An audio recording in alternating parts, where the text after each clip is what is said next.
A retired mob boss put on a janitor's uniform and walked into the company he built from nothing. Nobody recognized him. Nobody said good morning. And on the very first day, a manager dumped hot coffee on his shirt and walked away laughing. But that is not the part that will stay with you. What will stay with you is what he saw next. A young black woman, alone at a copy machine, being torn apart by men who had decided her worth before she ever opened her mouth. A woman who kept showing up anyway, who kept believing anyway. He had spent 30 years making people afraid of him. Now he was about to learn something he never expected. That the most powerful thing in any room is not the person with the most money. It is the person with the most dignity. Vincent Caruso had buried one son. He was not going to watch a company die too. The company was called Caruso Enterprises, and it occupied 14 floors of a glass tower in downtown Chicago. From the outside, it looked like every other corporate monument to ambition and capital. From the inside, if you knew what to look for, it was starting to rot at the edges in the particular way that organizations rot when the people running them stop looking at people and start looking only at numbers. Vincent had built it from nothing.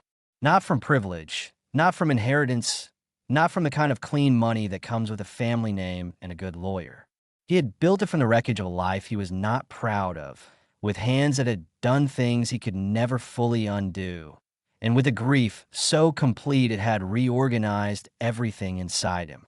His oldest son, Marcus, had been killed at 26.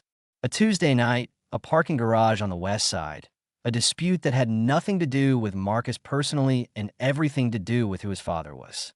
Vincent had stood over the casket and made a promise that he kept and kept and kept until keeping it became the only thing he knew how to do. He walked away from everything that had made him powerful. He took what remained and built something legal, something real, something that employed over 400 people and contributed to neighborhoods that had once feared his name. 3 years ago, he handed the whole operation to his younger son, Daniel. Daniel was everything a son of Vincent Caruso should have been on paper: Harvard MBA, calm under pressure, fluent in the language of quarterly returns and market positioning. Vincent had stepped back with genuine confidence. And then the phone call started. Not from Daniel.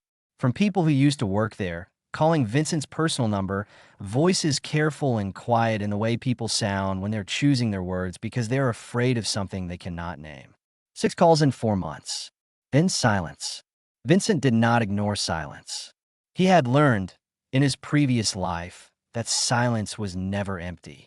He called Daniel. Daniel said everything was fine. The numbers were strong. The growth projections were solid. Vincent asked about the people. Daniel paused in a way that told him everything. That was when Vincent made his decision.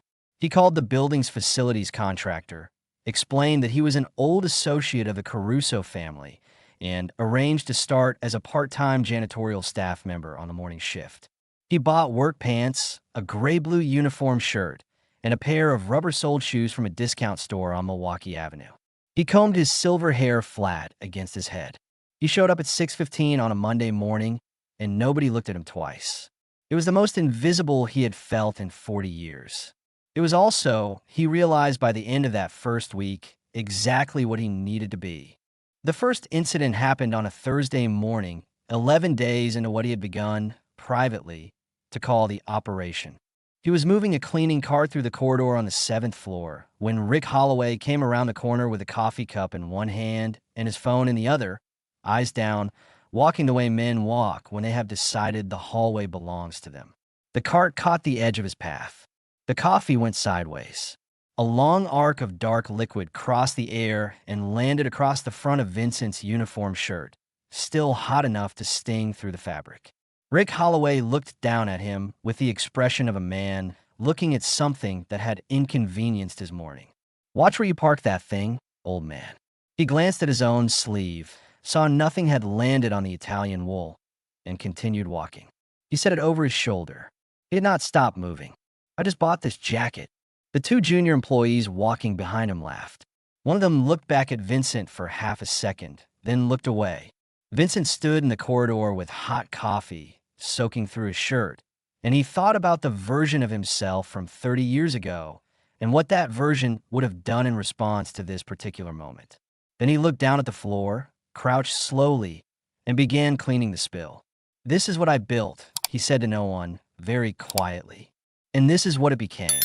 He found out about Zara Williams the same way he found out about most things in his new role, by being present in spaces where people forgot to notice him. She was 24 years old and had been working at Caruso Enterprises on a series of short-term contracts for 3 years. She was African-American, slim, with natural hair pulled back in a careful bun, and she dressed the way people dress when they cannot afford to dress the way they want to but still arrive every morning looking like they take the work seriously. She had a desk in the corner of the 6th floor, near the window, away from the main cluster of cubicles, and she spent more hours in that chair than anyone else on the floor, arriving before most of the salaried staff and leaving after them. Vincent noticed her because she was the only person on the 6th floor who said good morning to the cleaning staff. Not to him specifically, to everyone.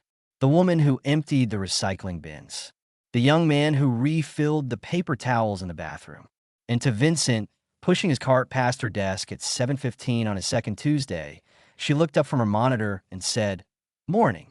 How are you?" with the particular directness of someone who means the question. He said he was fine. "Thank you." She nodded and turned back to her screen. He watched over the weeks that followed, and what he saw made something tighten in his chest. Steve Briggs, who managed the 6th floor team, spoke to Zara with a consistent and casual contempt that he did not apply to anyone else in the department. He interrupted her in meetings. He assigned her work that was below her demonstrated capability, then criticized the results for lacking ambition. When the office printer jammed, he sent her to fix it regardless of what she was working on, not because it was her responsibility, but because, Vincent observed, it was simply easier to send her than anyone else. And she went. Every time. Because she needed the job and she understood the terms under which she had been allowed to keep it. The afternoon that changed everything happened on a Wednesday in November. Vincent was in the copy room at the end of the 6th floor hallway, his car positioned near the door, wiping down the counter beside the machine. Zara came in carrying a printed document the size of a full proposal, maybe 40 pages spiral-bound with a cover page. She sat on the counter beside the machine and took a breath. He had seen her working on something like that document late in the evenings, sometimes past 9 o'clock, when the floor was empty and the city outside her window had gone dark and quiet. She picked up the proposal and walked down the hall towards Steve Briggs's office. Vincent followed at a distance, card in hand. Through the glass partition, he watched Briggs take the document without looking up, flip through 3 or 4 pages with the deliberate disinterest of a man who has already decided what he thinks, and then set it on the edge of his desk. "Who told you to put this together?" Zara said something Vincent could not hear. "That's not your job." Briggs's voice carried through the glass. "Your job is the quarterly tracking sheets and whatever I assign you, not strategy proposals." Zara said something else. Her posture was straight. That Vincent had noticed was something she always did under pressure. She stood straighter. Tyler Patterson, who sat in the office adjacent to Briggs and had apparently overheard the exchange, appeared in the doorway. He was 25 years old, the son of Greg Patterson, the company's vice president of business development, and he had been given a senior associate title 8 months after his hire date through a process that no one in the company had questioned out loud. "She's been doing this for a while," Tyler said to Briggs, with the amused tone of someone describing a recurring joke. "Think she wants your job, man." Briggs picked up the proposal and tore it once down the middle, then again across. He dropped the pieces into the trash can beside his desk. "Next time you want to play strategy consultant," he said to Zara, "remember what your contract says." In the copy room, Vincent's hand had closed around the edge of the counter. He had not been angry like this in a long time. The old anger from the old life had been something cold and purposeful. This was different.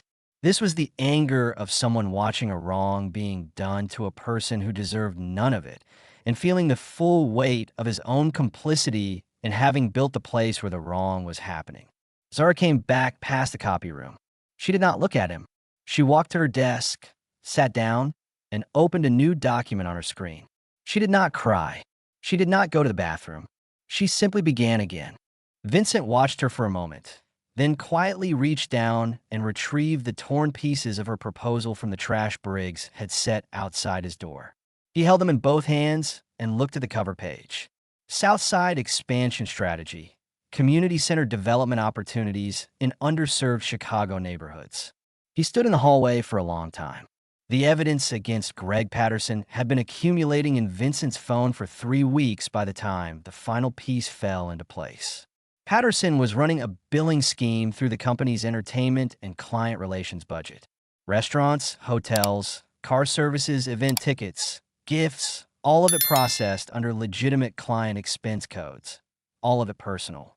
The amounts were not catastrophic individually, but collectively they represented something close to $200,000 over 18 months, siphoned out of a company that Vincent had built on the stated principle that the money belonged to the work.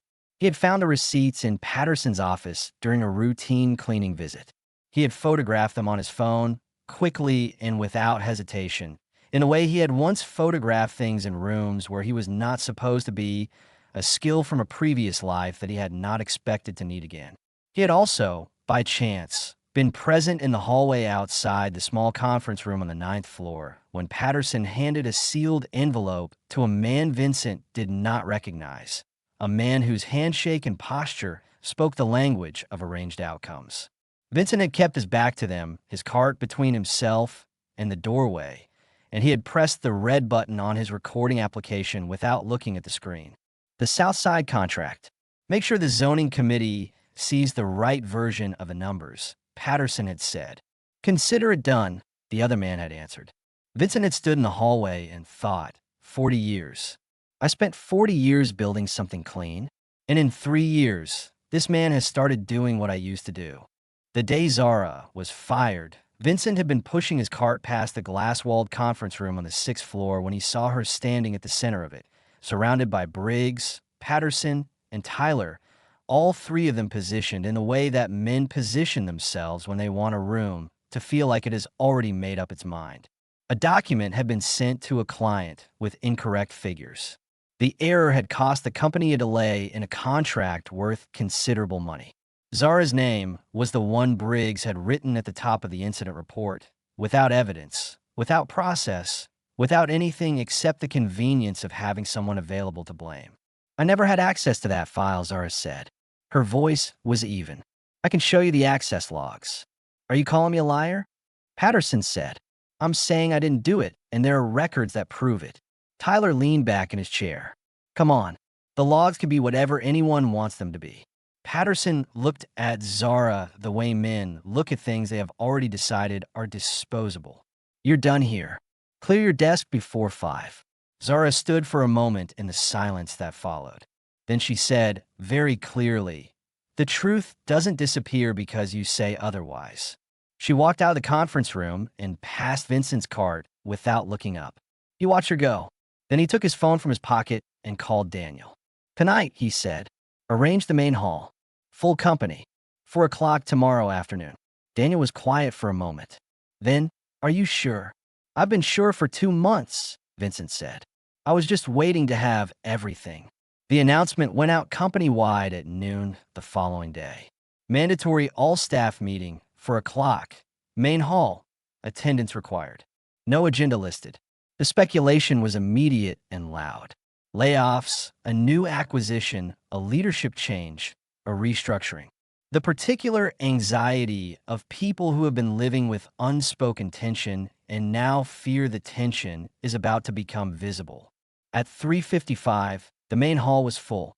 At 4 o'clock exactly, Daniel Caruso walked onto the stage. Beside him, in gray-blue work pants and a uniform shirt with a small cleaning company patch on the chest, was a man with silver hair, compact and unhurried, whose eyes moved across the assembled crowd with the calm of someone who has seen worse rooms than this one.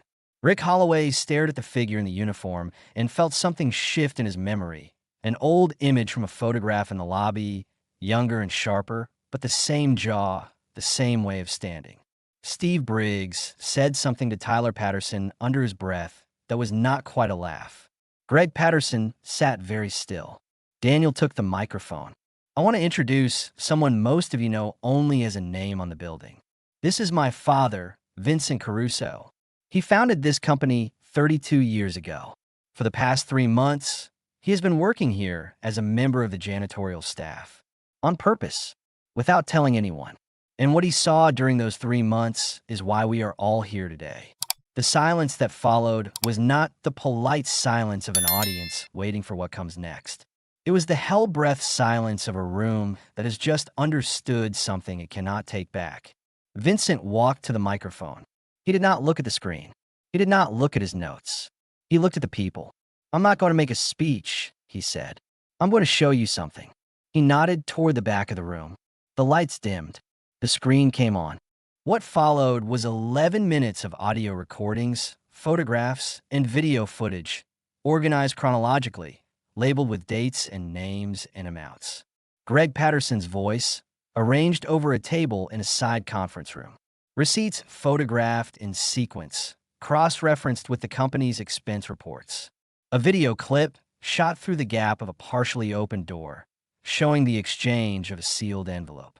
The recording from the sixth-floor conference room, Briggs's voice, Patterson's voice, Tyler's voice, and Zara's voice, saying the truth doesn't disappear because you say otherwise.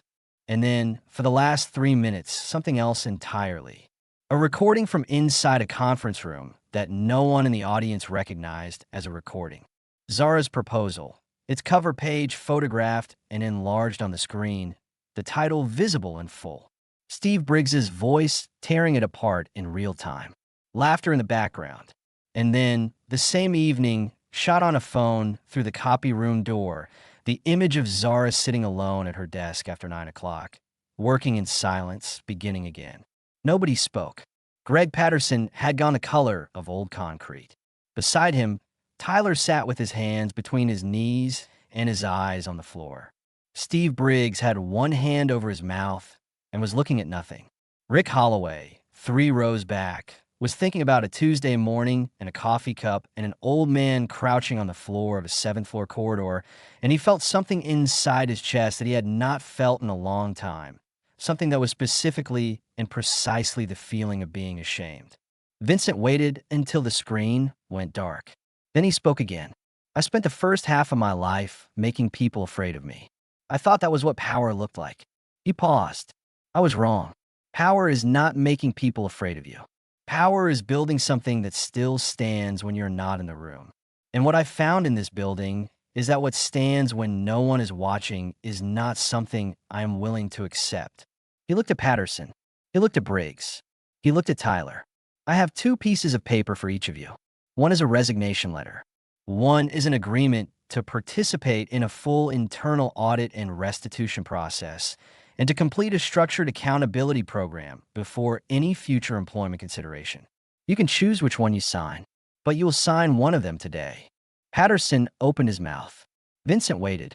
Patterson closed it again. "I want to say something before those decisions are made," Vincent continued. "And I want to say to this whole room, because this whole room is responsible for what happened here." Then another. Then another. Then the whole room, rising slowly from their seats, and the sound filling the hall from the floor to the ceiling, and Zara standing at the front of it with her chin level and her eyes bright and her hands folded in front of her, not performing humility and not performing triumph, just being present in a moment that was hers. Vincent watched from the side of the stage. He did not clap. He stood with his hands at his sides and watched the room that he had built 32 years ago with his broken and imperfect hands, and something inside him, something that had been tightly wounded for a very long time, released just slightly. He thought about Marcus. He thought about what Marcus would have made of this room, this moment, this version of his father standing in the wings in a janitor's uniform, watching a young woman receive something she had always deserved. He thought Marcus would have been glad. Later that evening, after the hall had emptied and the decisions had been made and the paperwork had been signed, Vincent walked back through the building alone. He stopped in a lobby where a framed photograph from the company's founding year hung in the center of the wall. A younger man with darker hair, standing in front of a construction site with a hard hat in his hands, looking directly into the camera with an expression that contained everything he had been then and everything he was not yet. The lobby was quiet. The cleaning staff were making their rounds. A young man with a mop nodded at Vincent as he passed. Vincent nodded back. He walked to the supply closet on the first floor, retrieved a clean cloth and a bottle of wood polish, and carried them back to the lobby. He pulled a chair up to the wall and climbed onto it, and he polished the frame of the photograph until the glass was clear and the wood was clean and the light caught it the way it was meant to. Then he put the cloth and the bottle back where he had found them, said good night to the young man with the mop, and walked out into the Chicago evening. Zara Williams called her grandmother that night from the parking structure outside the building. She sat in her car with the engine off and told the story slowly because her grandmother needed time to follow it, asking her to repeat things, laughing in the places Zara had not expected her to laugh. "Baby," her grandmother said near the end, "you kept showing up." "I kept showing up," Zara agreed. "That's all it ever was. You just kept showing up." Zara sat in the dark car for a while after the call ended. The city moved around her, indifferent and constant and full of people she would never know, each of them carrying whatever they were carrying, each of them trying to get somewhere they believed in. She thought about the torn pieces of her proposal, rescued from a trash can by a man in a cleaning uniform who had not said a single word to her about it until today. She thought about what it means to be seen, truly seen, by someone who had no obligation to look. And she thought, that is the thing. That is always the thing. Not the title or the salary or the conference room with your name on the agenda. The thing is being in a room with another human being who looks at you and thinks, I see you. You are here. You matter. A month after the all-staff meeting, a new sign was installed in the lobby of Caruso Enterprises. It was not large or ornate. It was a simple rectangular plaque, brushed metal, mounted beside the main entrance at eye level, positioned so that everyone who entered the building would pass it. It read, "Every person who walks through this door deserves to be seen." No attribution. No logo. Just the words. Vincent had drafted them on a napkin at his kitchen table, late on a Thursday night, and given them to Daniel the following morning. Daniel had asked if he wanted his name on it. Vincent had said no. On the morning the sign went up, he arrived at 6:15 as he sometimes still did, not in a uniform now, in his ordinary clothes, carrying a coffee from the shop on the corner. He stood in the lobby and looked at the words for a moment. The woman who emptied the recycling bins came through the service entrance and paused when she saw him standing there. "Morning," she said. "Good morning," Vincent said. "How are you?" She looked at him with the slight surprise of someone who is not often asked. "I'm good," she said. "Thank you." She continued on her rounds. Vincent looked at the sign once more. Then he took his coffee and went upstairs to work. There's a version of power that is about making people afraid. Most people who have ever held it know, eventually, that it is the loneliest and most temporary kind there is. And then there is the other kind. The kind that shows up in a building before 6 in the morning and asks a woman with a mop how she is doing. The kind that sits with a young woman in a cafeteria and listens to her talk about her grandmother. The kind that retrieves torn pages from a trash can and holds them in both hands and says, quietly, to no one, "This matters. This person matters." That kind does not wear a title. It does not require a stage. It does not need anyone to know its name. It only needs someone willing to keep showing up and to remember every single day that the floor they're standing on was built by people who deserve to be seen. Thank you for following this story. Let us know in the comments below if this story has moved you and you would like to stand with us in bringing more voices of truth and hope to light. Please consider supporting our work. Even the smallest gift helps us continue creating and sharing these powerful stories. You can find the donate link in the description. And of course, do not forget to subscribe so you will not miss the next chapter we are preparing for you.